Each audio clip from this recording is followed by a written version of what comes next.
Vamos a dar lugar ahora a nuestro siguiente invitado. Es una entrevista de lujo. La verdad que hace mucho tiempo que veníamos con las ganas de llamarlo, invitarlo al programa.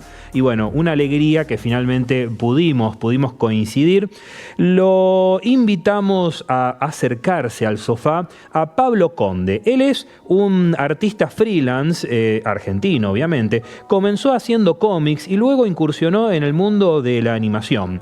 Ha estudiado en varios institutos de arte, pero la práctica y el campo de trabajo han sido sus mejores maestros. Es profesor de animación 2D tradicional, animación 2D tradicional, en la escuela online For Nova. En el 2017 estrenó un cortometraje titulado 60 segundos de oscuridad. Le damos la bienvenida a Pablo para hablar de esta y muchas otras cosas. ¿Cómo estás, Pablo? Bienvenido a Desde el Sofá. Hernán Secato te saluda. Muchas gracias por la invitación. Por favor, Pablo. Muchas gracias por concedernos tu tiempo. Sabemos que bueno, has tenido que hacer alguna que otra peripecia para estar presente y realmente lo valoramos un montón. Y acá está que lloviendo, así que espero que no se corte internet. Bueno. Dice que está cayendo la nevada mortal. Bueno, acá hace un calor, acá en Santa Fe tenemos un calor, 30 grados está haciendo en este momento. Bueno, Pablo, bienvenido. Hay mucho que quiero preguntarte, vamos a ir por partes, ¿no?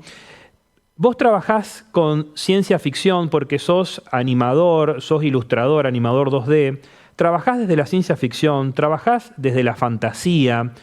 ¿Por qué estos géneros hoy por hoy nos interpelan tanto? O en su momento, no sé si hoy por hoy sigue de la misma manera, pero ¿por qué estos géneros han tenido un impacto tan duradero en la cultura popular? Mira, yo creo que la ciencia ficción no, es atemporal. Así como funciona hoy, funcionaba en los 90 con Star Trek, en los 80 también con Star Trek y para atrás. Para mí la ciencia ficción es la ciencia a favor de la imaginación. Todo lo que fue científicamente armado en algún momento, primero fue ciencia ficción. El avión fue ciencia ficción primero y después nos subimos a un avión y andaba. Claro. Entonces, desde ese lugar, a mí la ciencia ficción siempre me cautivó porque es un espacio donde se rompen los límites de la razón y se puede proyectar hacia dónde va el humano. Primero tiene que imaginar y visualizar para después poder crearlo. Y la ciencia ficción es el campo de juego que tiene la ciencia para que después eventualmente se pueda acercar a la materia y a la realidad lo que se pueda bajar de ahí. Claro. Con esa inventiva, primero la imaginación, la inventiva y luego llevar a cabo, ¿no crees que también eso puede llegar a, y creo que el cine en este sentido lo ha demostrado, nos puede llegar a revelar también nuestra verdadera naturaleza como humanos e incluso también manifestar nuestras peores pesadillas? Es que yo creo que ahí es donde la ciencia ficción puede usarse de muchas maneras, como todos los géneros, ¿no? Y ahí es donde yo creo que Héctor Germán Oesterhel, el escritor, ¿no? del Eternauta, tiene una visión muy particular de la ciencia ficción porque él usa la ciencia ficción como excusa para explorar las profundidades del alma humana. Y eso es lo que hace que para mí Oesterhel es el mejor escritor de Argentina, porque para los que estén interesados en el Eternauta, él también escribía muchas novelas, guiones de cómics. Hay un libro que salió, un recopilatorio de cuentos perdidos de él, porque viste que Oesterhel lo desaparecen en la dictadura, entonces se pierde todo su material. Y hay un historiador que se encargó de agruparlo todo en un libro que se llama Más allá del Gelo, y recopila un montón de obras de él escritas. Y yo te digo una cosa, como escribe Oesterhel es muy superior incluso al Eternauta, que ya es grosso. O sea, imagínate, si el Eternauta es grosso, imagínate lo que escribe. De hecho, existe una continuación del Eternauta novelada, no el Eternauta 2 que salió en el 76, claro, no el sino una que escribió a mitades de los 60, que continúa literalmente del final de la obra del cómic, y es solo texto, es solo escrito, y la manera que tiene de escribir es impresionante. Eso no lo notamos mucho en el Eternauta porque obviamente está atravesado por la ilustración de Solano López. Seguro. Pero Oesterhel usa la ciencia ficción como excusa para investigar las sombras humanas, los miedos, los terrores, las posibilidades, las represiones. Combina perfecto todo, porque puedes hacer ciencia ficción por puro entretenimiento, pero él le da una vuelta de rosca. Claro. Y ciertamente es muy distinto, o al menos tiene sus diferencias, la primera parte, digo, la historieta, El Eternauta, que era parte 2. Más que nada por su vida personal, por cómo él se estaba radicalizando desde lo político. En la parte 2 él ya la escribe desde la clandestinidad. Sí, y de hecho, para también los que estén interesados, en YouTube andan dando vuelta los programas de Juan Santurain, que se llama Continuará, Sí. donde entran en mucho detalle con esto, y voy a citarlo a él en una frase no textual, pero que iba al caso, que hablaba de que El Eternauta 2 es casi un panfleto político y pierde mucho la profundidad que tenía en la obra original. O sea, cuando más directos con el mensaje, cuando más pobre es la obra. Porque yo creo que la gracia del Eternauta, si bien uno, o por supuesto, le puede hacer la lectura con respecto a la dictadura y a los militares y a la represión, que es una lectura completamente válida, pero la obra no se queda en esa lectura nada más. Claro. Que eso sí pasa con el Eternauta 2 y se nota. Claro. Y estamos en paralelo, ya que estamos hablando de Westergel y el Eternauta, estamos viendo imágenes de tu corto, 60 segundos de oscuridad. Mi pregunta, tengo muchas preguntas, pero primero es ¿cómo nace? ¿Dónde está el germen de este corto? ¿En qué momento decidiste adaptar? Y también quiero saber, si se puede, ¿no? Esto invocando a David Lynch, si no querés hablar de la obra no es necesario, pero ¿por qué esta escena puntual? Que es muy poderosa la escena. Sí. Mira, la idea surgió en el 2012, cuando lo leí. A mí me lo había acercado el cómic mi tío, al que le mando un abrazo enorme si llega a ver esto, que me presentó el cómic cuando yo tenía 11 años más o menos, pero imagínate que a los 11 años te presentan un cómic en blanco y negro, con un montón de texto, con cuadritos así chiquititos, decís, esto a mí no me gusta. Sí. Pero después lo agarré de grande y cuando lo leí en el 2012 dije, ¿qué? Lo primero que hice fue entrar a Google, poner El Eternauta, y vi que no había nada, viste que habían habido un par de intentos perdidos por ahí y me agarró la loca. Dije, hay que hacer algo con esto, hay que hacer algo con esto. Y empecé a hablar con compañeros del rubro, che, quiero hacer algo con el Eternauta, quiero hacer algo con el Eternauta, todos me decían lo mismo.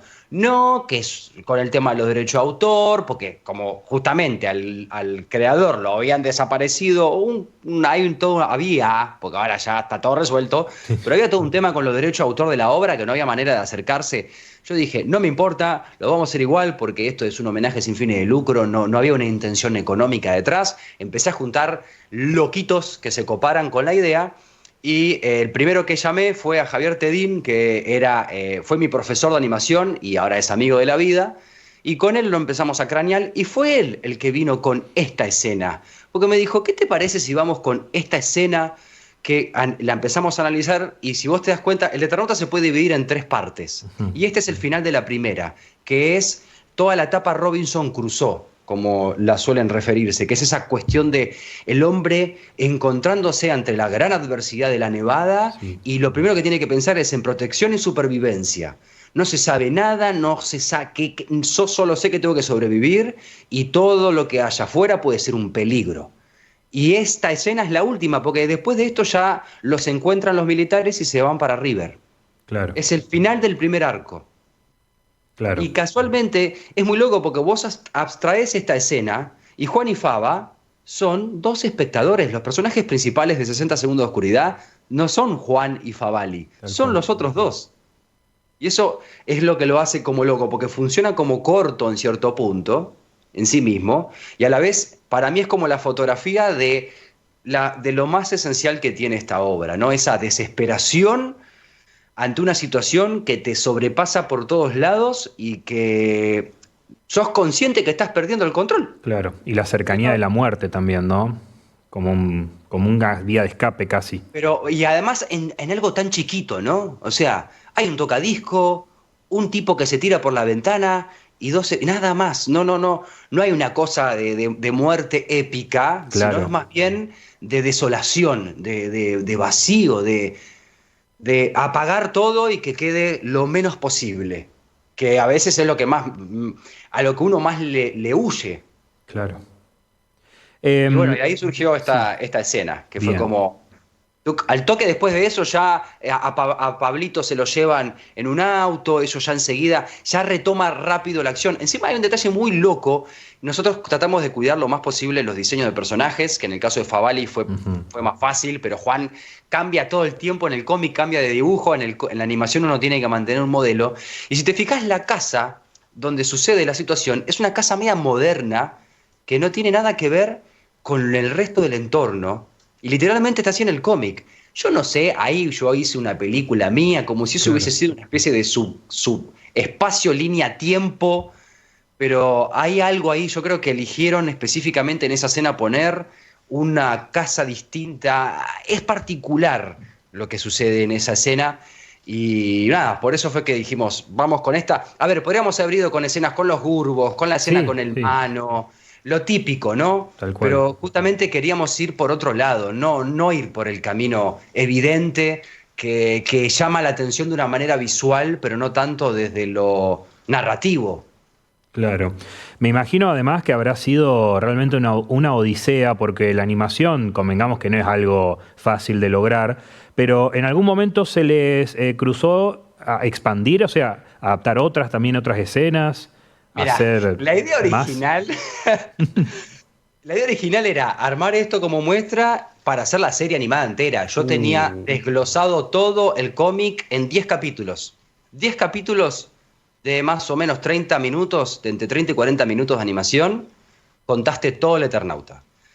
Pero nada, imagínate que tardamos 5 años en armar estos 2 minutos y medio y fue como, bueno, hasta acá llegué. O sea, obviamente si después se abrían puertas, porque todo esto lo hicimos sin ninguna productora detrás. Yo soy un don nadie, mi familia no tiene nada que ver en el rubro, no, a mí no, digamos, me metí en el rubro de la animación y de la historieta y del arte porque quise, no vengo de una familia de artistas, entonces me tuve que armar el camino, no tengo contactos de nadie, no hubo productora, esto fue todo a pulmón, incluso hemos tenido que poner plata de nuestros bolsillos para poder cerrar algunas partes, así que imagínate que cuando cerramos ese fragmentito dijimos, bueno, hasta acá llegamos con aire.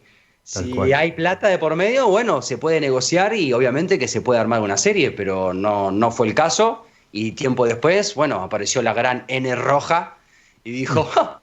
Venga. Sí, vos sabés que mucho tiempo antes de toparme con este corto, siempre pensé, y esto lo digo yo como espectador y como fanático, como amante, como entusiasta de Oesterheld, de su obra y el Eternauta, que para mí, si algún día existía una adaptación del Eternauta, tenía que ser animada, en clave de animación. ¿Qué opinás la decisión de que la primera adaptación que va a existir del Eternauta no solamente va a ser con actores, sino que va a ser con Ricardo Darín y bueno, toda una tropa de actores que muy buenos, por cierto, pero bueno, hay una decisión ahí que no es casual? Y mirá, yo estoy podrido de que todo lo que se muestre de Argentina sea Campanella, Francella y Darín. Por favor, tenemos más cosas. Seguro. La idea original era que Rodrigo de la Serna iba a ser de Juan Salvo. Ah. Ese era Juan Salvo. Hasta rubio era. Sí. Y tiene una edad similar. O sea, ojalá me equivoque y ojalá Darín me demuestre otra cosa, pero para mí esto es el Darinnauta.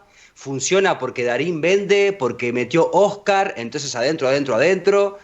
Y yo pienso lo mismo, para mí el Eternauta se tenía que activar, es en clave de animación, porque el tipo de dibujo, el tipo de historia que se está contando, para mí la mejor manera de adaptarla es con la animación. Yo entiendo que en la versión actuada digan, bueno, lo vamos a modernizar, porque imagínate que reproducir un Buenos Aires de 1957 te agrega 2 ceros al presupuesto. Tal cual. Y si somos objetivos y salimos un poco del gusto, la obra del Eternauta es una historia tan potente que no hace falta que suceda en el 50. Puede suceder en cualquier momento y debería funcionar. O sea que la modernicen no me molesta. Bien. Pero no le tengo mucha fe. Honestamente, no le tengo mucha fe. Ojalá me equivoque. Porque ya se están tomando demasiadas libertades. Que ya Juan Salvo no tenga 30, tenga 60 y sea un ex combatiente de las Malvinas. Empiezan a cambiar un montón de cosas que digo, ¿esto para dónde va a ir? Claro. me hace un poco de ruido. Pero la verdad que no debería ser tan distinto. Escúchame, lo haces en el 2025, cayó la nevada, se cortó internet y se terminó la electricidad y ya está. Estamos en el año 1080, en los 1800 de vuelta. Claro. No complica mucho eso. Hay que ver desde dónde la quieren contar y por sobre todo dónde hacen hincapié, si lograron meterse en esa profundidad que tiene Westergel, que va más allá de la historia de posapocalíptica y entra en esa investigación humana, en ese Juan que siempre está dudando, que cuando agarra el rifle dice, ojalá no tenga que usarlo. Es una gran diferencia al Eternauta 2 cuando dice, ese es Rambo, hay que ir a matarlos a todos. Es como, no, Juan iba por otro lado, ¿viste? Sí. El Mano y todas esas que resulta que también estaban reprimidos y tienen una sensibilidad. Si se respeta eso, yo creo que podemos estar hablando de una buena adaptación. Ahora, si Netflix se quiere asegurar que a la gente le guste y va a ir por las explosiones, por los gurbos, por los tiritos, por los hombres robot, por persecuciones, si entramos ahí, tenemos una historia más preset, posapocalíptica, norteamericana de Hollywood. Claro. Y sí, bueno, Netflix, viste que trabaja con muchos algoritmos, o sea, no es casual toda la investigación previa que han hecho para determinar que esta era la manera de darle para adelante. Luego, el éxito es relativo, eso se verá después. Solo porque tengo la posibilidad de dialogar con vos, te quiero preguntar, antes de seguir hablando de esto de la animación, porque me interesa la cuestión de la producción animada, ¿qué opinás de la versión Eternauta, pero de Westergel Breccia? Que la historia es fantástica, que se publicó en la revista Gente, en una época donde Gente era casi pro dictadura, te diría. Sí. Es que se dieron cuenta y dijeron, che, cortá esto. Sí. Sí, mirá, a ver, Breccia con Westergel hicieron More Cinder en los 60 también, o sea, han trabajado juntos y es una cosa impresionante. Sin embargo, yo creo que es tan cruda la historia del Eternauta que para mí queda mejor con los dibujos de Solano López porque te balancea un poco, ¿viste? Te da un poquito de esperanza y de luz las ilustraciones de Solano López, porque le metés el Eternauta y encima le metés los dibujos de Breccia y es como, bueno, mañana se mueren todos, ¿viste? Claro. Como que se pone muy turbio y la verdad que empezó, a ver, artísticamente es impresionante, pero tampoco me gustó el cambio que le hicieron, porque vos viste que en la versión de Breccia las grandes potencias entregan Latinoamérica a los extraterrestres. Ya empieza el germen de la política por sobre la obra. Tal cual. Porque si yo estoy en una situación en la que caen los extraterrestres, pero a los Estados Unidos no lo afectan, ya no me da la misma sensación de peligro. Yo sé que de alguna manera logro cruzar la cordillera y estoy en Estados Unidos, en Miami, y no pasa nada. ¿Qué es ese intento de poner un palo político arruinando la obra? Ahí eso ya me empezó a no gustar. Y después cuando le dicen cancelala, los tipos en vez de cortar ahí te meten 30 choclos de texto para sacar la historia en 3 páginas. No tiene sentido. La hubieses cancelado y listo, y la dejabas como una muestra. Tal cual. Así que fue como, me parece impresionante visualmente, pero a nivel guión incluso me parece un poquito más... Sí, hubo un pequeño cambio que en vez de ponerlo a Pablo pusieron a una mujer, que estoy seguro que van a hacer eso con la versión actual, porque en la versión original son casi todos hombres, entonces estaba faltando quizás una figura femenina. De hecho, nosotros pensamos eso también y pensábamos cambiar a Franco. Franco, en vez de ser hombre, iba a ser mujer. Ahí va. Pero bueno, no sé, esa fue nuestra idea, no sé cómo era Netflix. Y eso en la de Westergel está, en la de Breccia. Ahí pusieron una mujer, ahí balancearon un poquito. Pero después me quedo con la de Solano López. Bien. Volviendo a esto de la animación, volviendo a esto de la producción animada en Argentina, ¿cómo, bueno, vos actualmente sos docente también, sos animador, pero también das clases? ¿Cómo ves actualmente el estado en el que se encuentra las producciones? ¿Hay producción? ¿Hay fomento? Bueno, ahora en general, estamos atravesando un momento muy difícil en cuanto a los fomentos, prácticamente no existe, nulo, por decisión del gobierno, pero bueno, ¿cómo era antes? En todo caso sería la pregunta. Es que fue así casi siempre acá, o sea, a ver, no casi siempre. La primera película de la historia de la animación se llama El Apóstol, fue hecho por Quirino Cristiani, un italiano que lo hizo acá en Argentina y ya era un palo político. Sí. O sea, animación y crítica social siempre están de la mano, ¿no? Acá para no irnos tan atrás, ponele, porque tenés obviamente la época de García Ferrer y todo eso, ¿no? Pero sin irnos tan atrás, cuando Campanella hace Metegol, empieza medio como a haber un resurgimiento, todo eso quedó en la nada, las producciones se cancelaron todas, terminaron laburando para publicidades, se disgregó todo y la gente se fue a trabajar al exterior. Y es así, acá, no, decime una producción animada argentina, no hay. Paca Paca tenía ciertas producciones que para chicos... Sí. Y con la calidad que podían. Acá la mayoría de los animadores trabajamos para publicidad o trabajamos para producciones de afuera. No hay producción nacional. Claro. Muy caro, no importa el bando político, que si subvención, que si no subvención, que si viene de fondos de afuera, de ningún lado viene nada, no hay nada, porque es muy caro, lamentablemente muy caro, pero hay laburo afuera. O sea, globalización, listo, laburás para afuera, eso sí conseguís. Pero producción nacional, imagínate, venimos nosotros a hacer el Eternauta en una producción nacional a pulmón. Estábamos playando. Claro, una épica, pero qué lástima. O sea, ¿Será que en algún futuro se podrá hacer? Y yo creo que lo que tiene que cambiar, acá hay mucho talento, muchísimo talento. De hecho, la gente se termina yendo a laburar afuera. Claro. Lo que pasa es que tiene que haber un cambio en la manera en que se manejan los productores. Y ahí es un terreno en el que yo no entiendo demasiado. Claro. Hace unos años estuve en Ventana Sur, que es un festival, no es un festival, es como un mercado de todo lo que es cine, animación y demás. Ahí participé con un proyecto propio que se llama Elementarians y gané un premio y todo. Pero después queda todo muy en el aire, ¿viste? Tenés que ir, siempre es coproducción con algo de afuera. Porque ese es Elementarians, ese lo presenté y gané. O sea, yo solo, le gané a productoras, yo solo haciendo eso, solo. Claro. Che, y este proyecto Elementarians, contanos un poquito cuál es el origen. ¿Vos ganaste una etapa para producir esto? O... No, gané un espacio en un evento en México.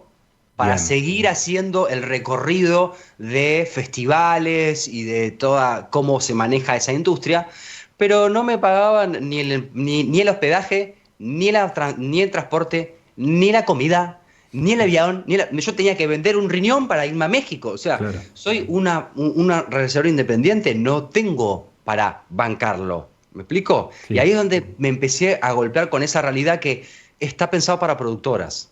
Claro. Y el realizador independiente ahí como que son reglas en las que un realizador independiente no se puede, no manejo esos números, no puedo. Y ahí fue cuando lo viralicé, porque yo lo presenté como proyecto de serie. Entonces ahora lo estoy haciendo como un formato cómic, de hecho ya lo estoy publicando, si lo quieren leer, está para leer, lo estoy publicando gratis.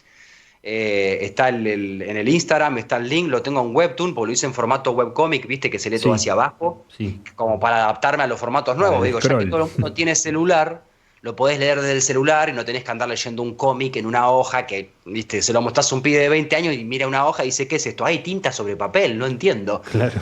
Entonces, lo hago en formato digital y lo estoy moviendo como cómic y siempre está abierta la puerta a que se transforme en serie también, ¿no? Claro.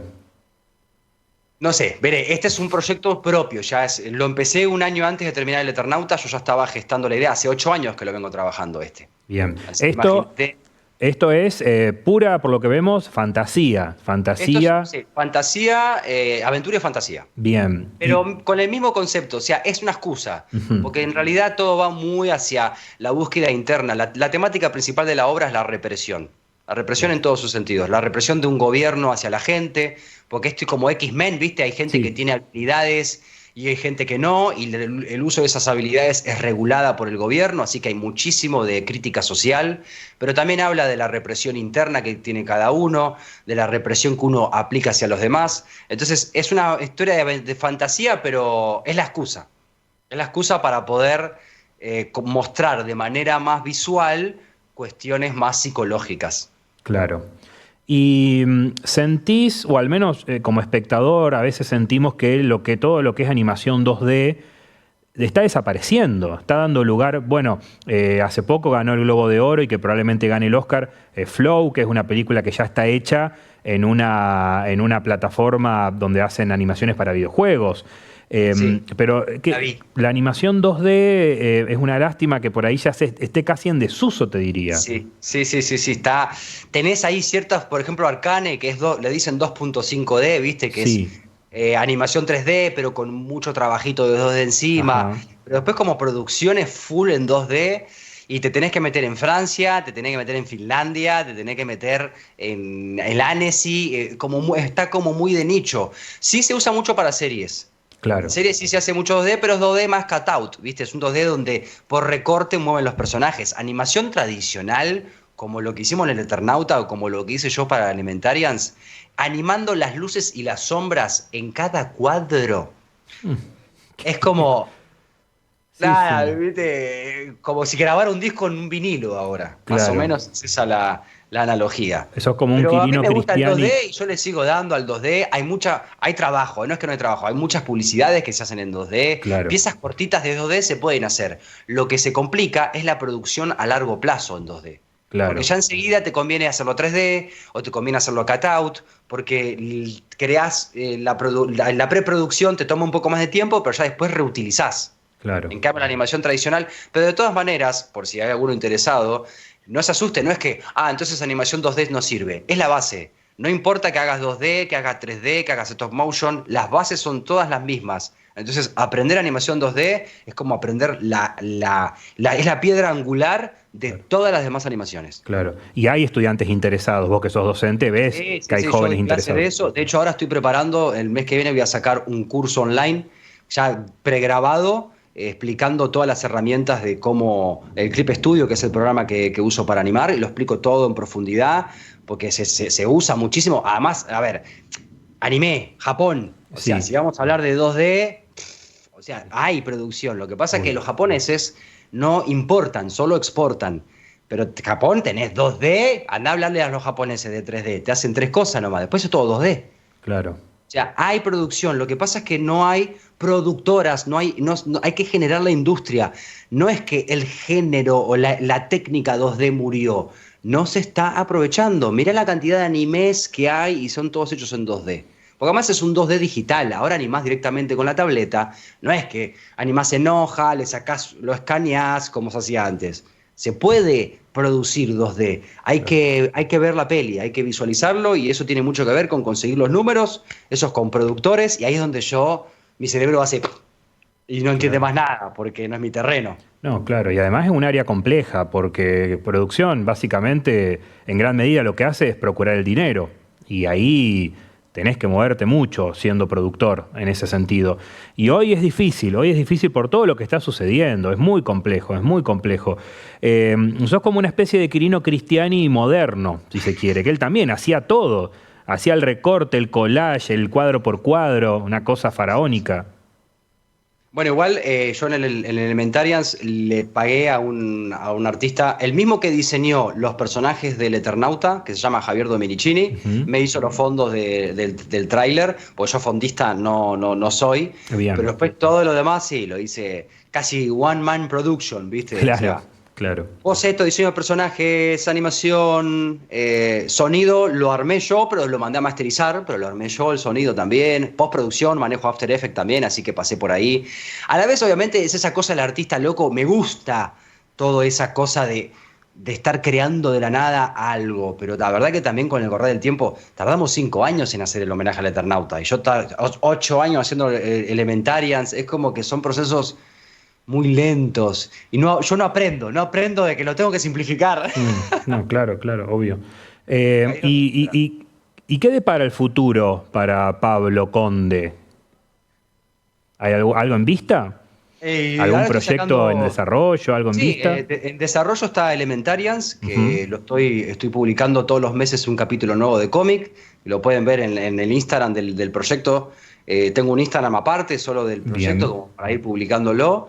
Y eso si crece, la historia es un Harry Potter o Señor de los Anillos. O sea, tengo una claro, historia armada ahí atrás con muchas cosas para desarrollar, que si se va dando avanza. Y después en paralelo, bueno, lo de los cursos, también un poco con el tema de dar las clases y preparar cursos de material, porque con tanta data que tengo de los manejos de software y de cómo conectar cada etapa del proceso, porque hay muchos animadores que solo saben animar y chau.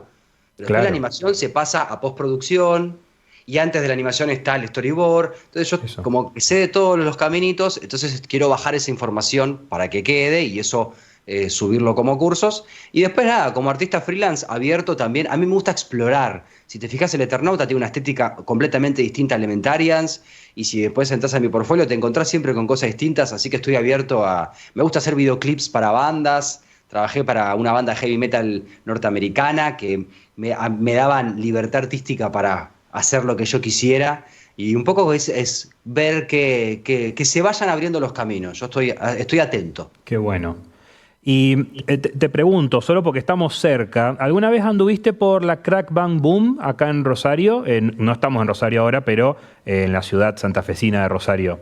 ¿Ubicás? No, no personalmente, Ujú. pero sí participé, de hecho con el Eternauta, si mal no me equivoco, estuvo presente y con otros cortos que hacía antes, que los mandaba a todos los festivales, estuve ahí Claro, participando, pero nunca pude ir en persona. claro, porque tienen los Carlos Trillo, son los premios, tienen un premio especial para webcomics y para diferentes categorías. Y bueno, Ah, es para tener en cuenta, te digo. Ahora sí, no sabía. el otro día se confirmó la fecha de este año, entre el 14 y el 17 de agosto se realiza la nueva edición. Y bueno, en poco tiempo Ah, van a iniciar la convocatoria de proyectos para los Carlos Trillo, que son los premios que otorgan todos los años en el marco de esta convención. Sería realmente un placer poder cruzarte allí, Pablo. sí. Bueno, lamentablemente nos hemos quedado sin tiempo, amigo, porque los tiempos en radio, viste que siempre se dice que son tiranos. Es un montón ya, muchísimo espacio me diste. Por Así favor, que yo te quiero volver a agradecer, no solamente por habernos concedido todo tu tiempo, porque sabemos todo lo que te costó por ahí brindarnos estos momentos, pero también agradecerte por todo tu trabajo. A mí me encanta, la verdad que Elementarians lo conocí hace relativamente poco, confieso, pero yo quedé encantado con este corto homenaje a Westergel y al Eternauta. La verdad que desearía que así fuese la serie, la primera serie dirigida por vos, pero bueno, no, por ahora, yo no. no pretendo dirigir porque entiendo que Sí, pero que por lo menos me hubiesen llamado de la producción, no me claro, llamó nadie de la producción de Netflix. Yo dije, bueno, vos pones el Eternauta en Google y te sale el corto, dale, ya lo vieron. Me podrían haber dicho, che, me armás la intro, no sé algo, ¿me entendés? claro. Nada, nada, quedó ahí todo en el aire. Pero bueno, yo me quedo tranquilo de que lo sacamos antes, 5 años antes, y encima, esto se dio por casualidad, lo sacamos cuando la obra cumplió 60 años, porque es Ahí del va. 57 y lo publicamos en el 2017, y dio justo los 60 años y se llamaba 60 segundos de oscuridad, eso es pura casualidad, y fue mágica, y fue como, ahí está, esta es mi marca en la historia cultural, por lo menos. No hice un peso, no me importa, pero cuando busquen el Eternauta ya está esa referencia previa antes que la gran N.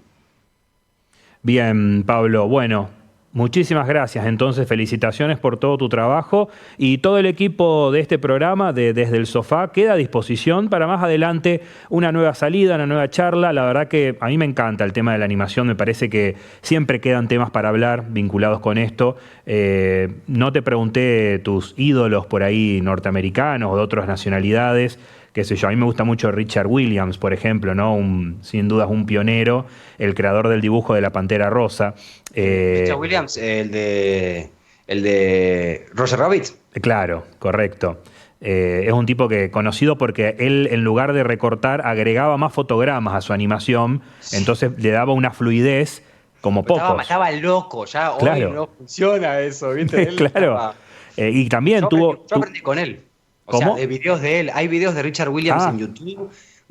Hay una masterclass de Richard sí, Williams en YouTube para el que esté interesado, si quiere aprender animación. Está sí, Richard Williams explicando la animación. sí.